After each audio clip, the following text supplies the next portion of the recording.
I can't believe you brought homemade pudding. My business partner teased me, expecting fancier desserts. He tossed the pudding in the trash, leaving me speechless. Feeling angry and helpless, I went home. My wife seemed oddly cheerful, promising that the rude man would face consequences. The next day, something surprising happened when I went to meet the president. My name is Danny Klein, and I've been working in an office for 10 years now. Today, I'm feeling nervous because I have to bring a gift to a tough business partner named Walter Morris. He's picky about gifts, and if he doesn't like yours, he won't even talk to you properly. Sometimes he'll even make up excuses to send you away. But he's important for our business, so I have to deal with him. One day, my manager came to my desk and praised our company's great patented technology. I agreed, but also mentioned how they've become arrogant because of it. We used to work together closely, but things have changed. My manager looked at me sympathetically. I chuckled bitterly and ran my hand through my hair. I've heard that the president and his wife are nice people, despite Walter being difficult. I hope things improve soon. Yeah, things should get better soon. It's tough, but it's all part of the job. Thanks, I'll give it my best shot, I replied to my manager. But finding the right gift every time is such a hassle. If I get him the same thing again, he accuses me of being lazy, I complained. My manager suggested, the president's wife really likes pudding. Maybe next time you see them, consider getting some pudding.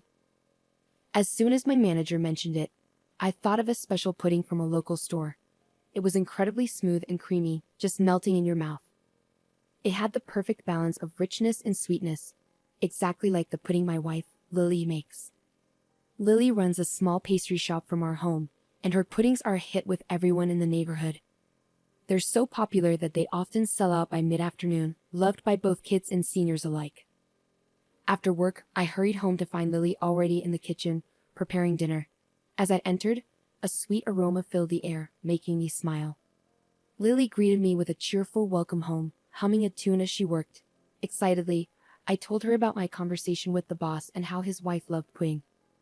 I want to take some as a gift. Can you make some? I asked eagerly. Lily hesitated for a moment before asking, Do you think my pudding will be good enough? I could see a hint of nervousness behind her smile, but it reassured me. Even though Lily makes amazing puddings, making one as a gift for my business partner's wife was understandably stressful for her. Still, she agreed with a nod and said, okay. Once dinner was ready, Lily didn't even sit down to eat. Instead, she jumped straight into preparing the pudding for tomorrow, insisting she needed to get it done. Thank you, Lily. I'm sorry, I said, feeling grateful but guilty. It's no problem. I want more people to taste my pudding, Lily replied cheerfully, diving into the preparations. She moved back and forth between the kitchen and her shop, busy with the task. Seeing her determination, I couldn't just stand there watching. I decided to pitch in and help, following Lily's instructions closely. We ended up staying up later than usual, eagerly anticipating the reaction of the boss and his wife the next day. I fell asleep almost instantly.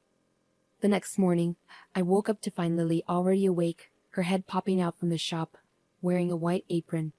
It's ready, she announced, holding a tray of neatly wrapped puddings in her hands. Thank you, Lily, I expressed my gratitude, not knowing how early she must have woken up to prepare everything. I thanked her repeatedly, feeling appreciative of her effort. Lily, looking a bit bashful, responded, It didn't take too long because you helped me. As I reminisced about the morning's activities, a smile crept onto my face. I carefully placed the puddings, wrapped in white paper bags with blue ribbons, on the passenger seat and let out a sigh. With renewed confidence, I started the company car. There shouldn't be any problem with Lily's pudding. It's sure to impress. That's what I believed, until I heard a voice that crushed my hopes. What's this? Just like always. I mentioned Walter's name to the receptionist with a smile, and she asked me to wait for a moment. Taking a seat in the entrance, I made sure the pudding in the bag was safe. As I waited, I noticed Walter approaching from the elevator, wearing a slight smile. When he glanced at what I was holding, he immediately questioned, What is this? With doubt in his voice. I couldn't help but flinch. Nevertheless, I replied calmly, It's just a small gift. It's pudding made by my wife, who runs a pastry shop. But before I could finish, Walter scoffed, Pudding? Are you mocking me? Shouldn't you bring something fancier? His words were filled with disdain, and he looked at me as if he were mocking me. At first, I didn't understand, but as it sank in, I felt my fists clenching in anger. Walter was a client I had been working with smoothly until now. I couldn't afford to ruin our relationship, so I swallowed my emotions and tried to reason with him. Even though it's not fancy, my wife's puddings are quite popular, I explained, but Walter dismissed it, saying, "No way. I can't eat pudding made by an amateur." He snatched the bag of pudding from my hand roughly, leaving me stunned. "What are you doing?" I exclaimed, taken aback. My anxious voice clashed with Walter's dry laughter, attracting curious glances from the receptionist and other employees passing by. "I can't believe you give me such low-quality stuff," Walter remarked, lifting the bag to his face with a scrutinizing gaze. My anger surged, but I fought to keep my cool. Then I heard him say, "It's the CEO's wife's favorite. Even so, would you bring something made by an amateur?" I defended, feeling the need to stand up for Lily's skill. "My wife is definitely not an amateur. Even so, you must understand that I can't serve such an unsightly pudding to the president." With that, Walter released his grip on the bag, letting it fall into the trash can nearby. It happened so fast that I couldn't react, leaving me standing there in shock. The bag with the pudding inside made a mournful sound as it landed in the bin. A small gasp escaped from the receptionist nearby. "I'll take care of it for you today. Just be more careful next time," Walter stated, his voice dripping with irritation. All I could do was stare at the discarded pudding and mutter a barely audible, "I'm sorry." Walter nodded in response, his expression unreadable. Whether he was satisfied with my apology, I couldn't tell. "I've got some urgent matters to attend to. I hate to do this, but could you please leave?" Without waiting for my response, he turned and headed towards the elevator. I stood there stunned, unable to tear my gaze away from the discarded pudding. Time seemed to blur, and before I knew it, I found myself back in my company car. The memory of Lily's hard work on the pudding weighed heavily on my heart, filling me with a mix of sadness and anger. Most of all, I felt frustrated with myself for not being able to stand up for her or myself. All because Walter was a business partner. I couldn't focus on work that day, my mind consumed with how to tell Lily about what happened. When I got home, Lily greeted me with a smile, casually sipping tea on the couch. Caught off guard, I paused in untying my tie. "Did something happen?" Lily asked, noticing my hesitation and concern. Unable to hide it any longer, I confessed everything to her. "I'm sorry, he threw away the pudding you worked so hard on right in front of me." Lily looked surprised at first, but then she gently squeezed my hand. "It's not your fault. Maybe there was something wrong with the pudding." Deep down, though, I knew that wasn't true. Walter hadn't even bothered to look inside the bag before tossing it away. It didn't matter what was inside. If it wasn't up to his standards, it was going in the trash. Before I could apologize again, Lily stopped me. She seemed to think for a moment, then grinned mischievously. "That man's getting fired." "Fired?"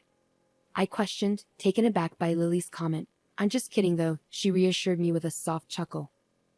Even though it might not have been perfect, it's still disheartening to hear that the pudding I worked so hard on was thrown away. Her reaction was understandable.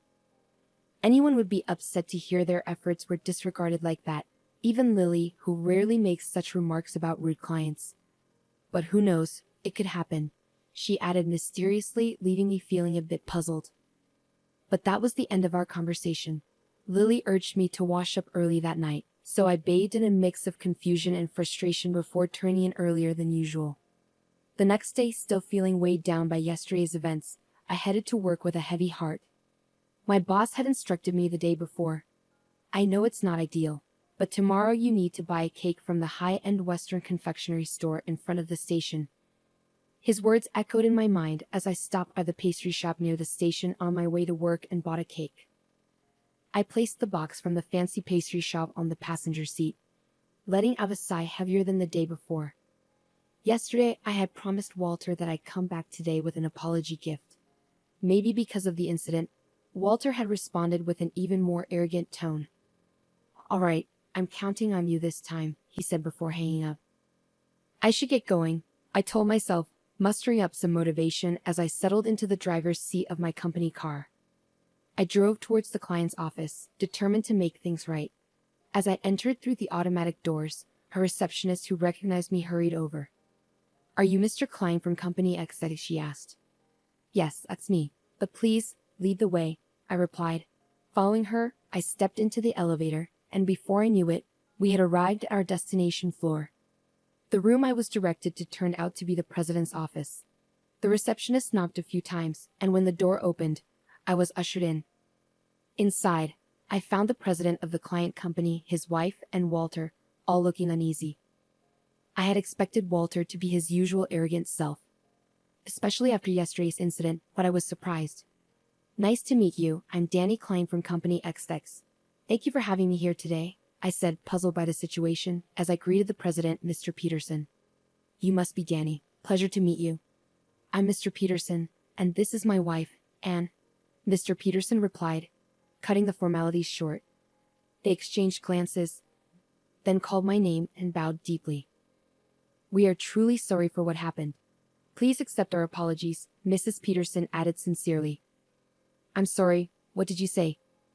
I asked, feeling surprised by how the president's tone suddenly changed. His wife, standing beside him, looked shocked too, bowing her head without saying a word. I quickly asked them to lift their heads, but they wouldn't. Then, I noticed Walter, who was standing behind them, also bowing. This was unusual because Walter was usually very proud and never apologized. But there he was, saying sorry with careful words for the first time. I was taken aback and didn't know what to say. Walter continued, actually, yesterday my wife found something in the lobby trash while she was cleaning. His wife nodded to confirm. She seemed upset and asked around about it. She found out that the pudding you brought earlier had been thrown away disrespectfully by someone. We called him to ask, and at first, he denied it, but later he admitted it reluctantly. Mr. Peterson gave Walter a cold look, and Walter seemed to feel it as he bit his lip and looked away. I didn't know Mrs. Peterson liked pudding. I thought it was from Danny, and I tossed it without thinking. I'm sorry, Walter said, sounding quieter than usual. I was surprised by Walter's unusual behavior. Mrs. Peterson shook her head firmly. That's not why I'm upset, she said in an angry tone, breaking her silence. Danny, I've known about the pudding from Lily's store for a while. I knew it was really popular and always sold out quickly, even though the store was busy. You made the pudding for me. It's disappointing that an employee of a manufacturing company doesn't appreciate the effort put into making a product. I was shocked that Mrs. Peterson knew about Lily's store and understood the emotions behind making something.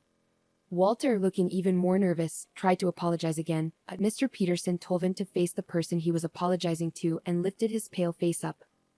Walter Hooper sincerely apologized to me for carelessly throwing away the handmade gift from your wife yesterday. He faced me directly, bowing his head repeatedly. In that moment, I felt a sense of clarity. When I got home, Lily was sitting on the sofa drinking tea, just like yesterday. Without saying hello, I told her about what had happened today. Lily listened to me without interrupting until I finished. Then she smiled and said, I thought as much. Her calm demeanor suggested she had expected everything that happened. Lily got up and made a cup of tea for me from the kitchen. As she handed it to me, she began to speak. Actually, yesterday evening, a man in a suit came to buy our pudding, but we were all out. He mentioned that the wife of his company's CEO loves our pudding. Could it be the president's wife he meant? Probably Ann Peterson, Lily said with excitement, nodding happily. It's amazing to know there are people who appreciate the effort we put into our products. It motivates me to make even better things for them. Lily took a sip of her tea, still smiling. Seeing her so genuinely happy made me understand Mr. and Mrs. Peterson's words better, but it also made me feel guilty. Did I truly value the effort of producers like Lily while doing my job? I was angry at Walter's arrogance, but was it because I thought we were doing him a favor by selling our products? Maybe I was being carried away too. Like Lily, shouldn't I strive to connect the creator's thoughts with the consumers through my work? As I thought about all of this, Lily noticed something and gently placed her hand on my shoulder. Perhaps from now on, you'll consider both the creators and the users' perspectives. Lily's words made me feel a bit embarrassed, but more importantly, they gave me a new outlook on my job. After everything that happened, Walter's attitude changed a lot. He wasn't as arrogant as before and stopped demanding gifts. Now, we openly share our opinions and have a better relationship. Like Lily, I want to keep delivering the creator's ideas to users through my work.